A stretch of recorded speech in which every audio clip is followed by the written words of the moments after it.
And welcome back to Chicago Bulls Insider. Today we are talking about a sleeper pick that the Chicago Bulls might want to consider in this upcoming NBA draft. And so before we go ahead and we jump into it, I first want to remind you to slam dunk on that subscribe button, just like Modest Mazella's slam dunks in games. And so in exchange for slamming on that subscribe button, I'm going to give you nothing but daily content around the Chicago Bulls. So make sure that you hit that like and you hit that subscribe and you join the Chicago Bulls Insider family as we talk nothing but Chicago Bulls basketball. And so with that being said, let's go ahead and jump into the content today. And so we are talking about a sleeper pick that the Chicago Bulls might want to consider here, and that is Yaxel Lendeborg out of UAB. And so UAB is a mid-major here, and there's a lot to like about him. So let's start with the metrics here. So he's 6'9", 7'4" wingspan, 240. So he has terrific size, great wingspan.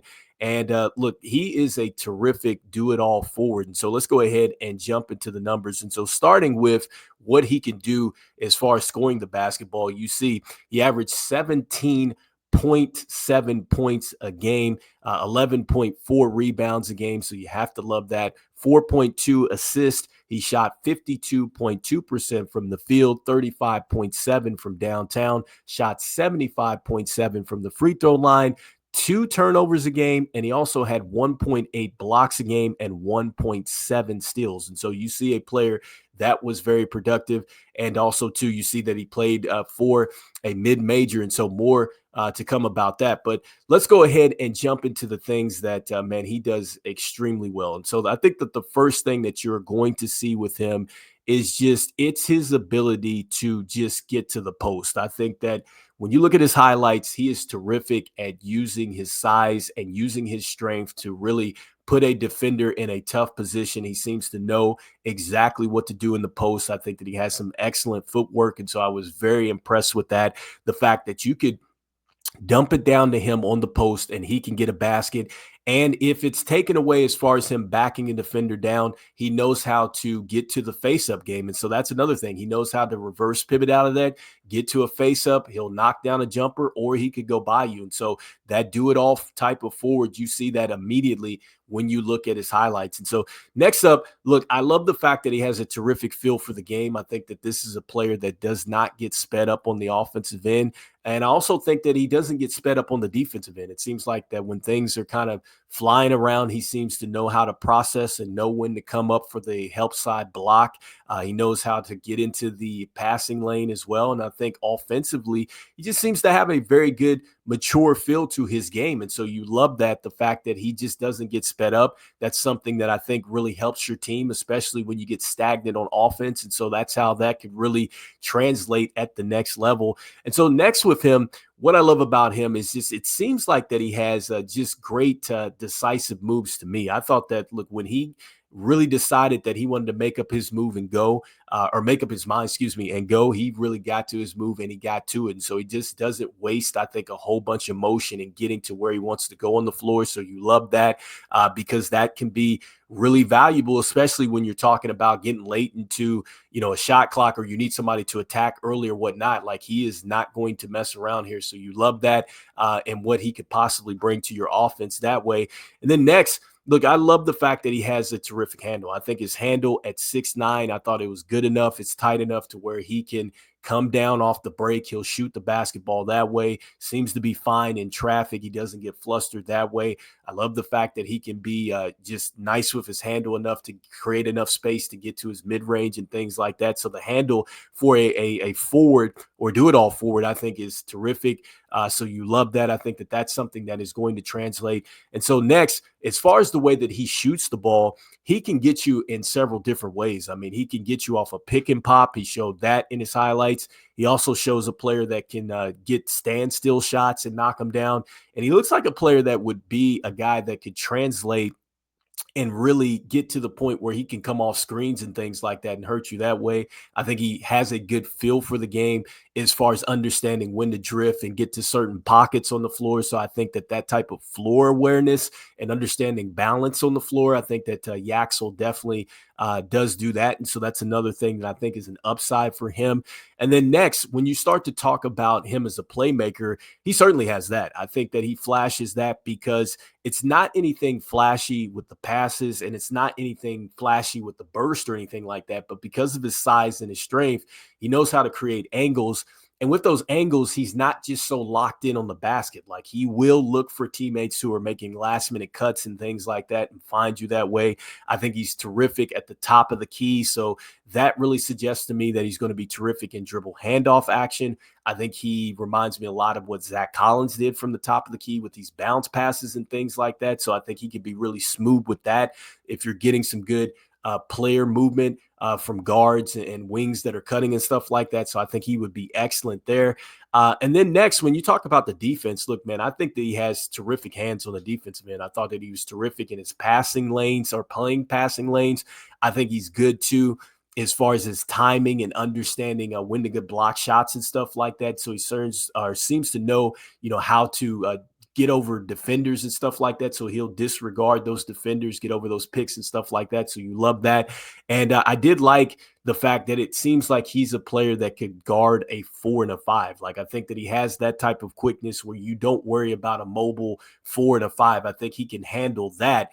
And so that's good to see. And so defense, he's definitely bringing it to the party. The motor is there on the offense and the defensive end. And I love the fact that he plays with a ton of juice. If he makes a shot, he's certainly going to let you know. And so next, we start to look at the things that, would be a bit concerning here. And so first and foremost, he's an older prospect in the draft. And so that's something to think about. So you wonder how much upside is there for Yaxel. Next up with him, I just wonder, could he really guard a guard? And so I think that I could see Jalen Brunson or somebody coming down, getting him into a pick and roll situation. And then it's like, does he have the quickness to stay with him? And then also, too, would he be able to stop Jalen Brunson from getting into his chest and getting to his move? Like, I wonder about that with the way that he comes off of like some pick and rolls with the guards and stuff like that. And so that could be a little concerning. So shaky there. And the next, with the shooting, as good as he is, it can be shaky. And so looking at one of his NBA draft profiles on Yahoo, one of the stats that they throw out there is a 32.7% shooter off of dribble jumpers. And so I think that that's something that he certainly can expect. Like, he's strong. I think he's going to have to get stronger. And so, initially he might have to work a little bit more on the perimeters to start off. And so you got to be able to take that handle, come down and get your defender to a certain place and make sure that they pay for it. So 32.7%, he would have to get a lot better there. Say he's also a little streaky and up and down with his 3-point shooting, even though he's definitely got the ability to do so. I think that that's something that translates to what the Chicago Bulls want to do, which is shoot the 3 ball. So he's definitely shown he has the percentage. It's all about consistency, and he's shown that he has the touch to get you at the mid-range. Once again, that's all about consistency. And so consistency there. Next with him, I think with the turnovers. And so I talked about this, 2 turnovers. You want to cut that down, I think, especially with him, being a guy that could have the ball in his hands off the rebound, coming down the court. You want to have some smart decisions there. So sometimes I think that he tries to make a spectacular play that's not there.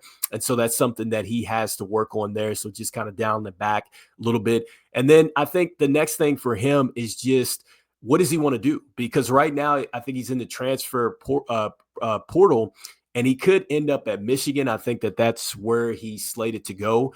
And so you wonder, okay, is he going to stay in the draft? Does he go back to Michigan? And so that's one of the things you wonder about, and not really a downside, but if he'll be available there, so he could go back. Right now, look, he is currently 20th in the ringer, so not bad. Obviously, we're picking 12. And so he really had a good NBA draft combine from what I'm reading. So he did good in the scrimmage and things like that. And so we'll see if that buzz really lifts him up some more and puts him into that range with the Chicago Bulls. I don't know if he'd climb up the board that much. And, if it's a guy that falls to the second round, you wonder if the Chicago Bulls would think about that too. Is he an early second round pick? That would obviously be a question, but he could be a guy that slides that much down, because I think that that's what the big issue is. He's wondering, is he going to be a guy that is going to get, a good enough draft position, or does he think that it's not there and he's going to go back to college? And so that's one of the things where he's going to have to take that risk. But I would say that if he does fall down, maybe that's something that the Chicago Bulls might want to take a chance at. And so the comparisons that I get with him, and so the Ringer has him as a Jalen Williams type of player, and I can definitely see that he certainly has that type of feel where he can be versatile. He can attack in a lot of different ways. You see Jalen Williams, he can get it off the fast break. He can go by you and dunk on you. He can shoot. He can post up. He's got turnarounds and things like that. And so I do see a lot of that with Yaxel and the possibility for him. Also too, I think another comparison would be probably, I would say, a Michael Beasley. Like, I definitely get a lot of that with him. Michael Beasley, especially when he was in Kansas State, like a player that could attack you from the perimeter. He could go in the post and everything else. So he reminds me a lot of that. And so those are two players that he reminds me of. And so I could see that. And so I think it would be definitely a solid player. I think he's definitely a good rotational piece. I'm not going to say that he's a star, but for a player that can come in and shoot and defend like that and give you some size with that wingspan, I think it could be a steal in the draft here. So you guys let me know in the comments here what you guys think about Yaxel Lendeborg. Would you like the Chicago Bulls to take a chance with him perhaps in the later round? Would you like the Chicago Bulls to take a chance with him if he happened to move up the draft board? I'd love to hear what your thoughts are. And as we always say, look, go Bulls, and I will see you guys on the next one. All right, peace.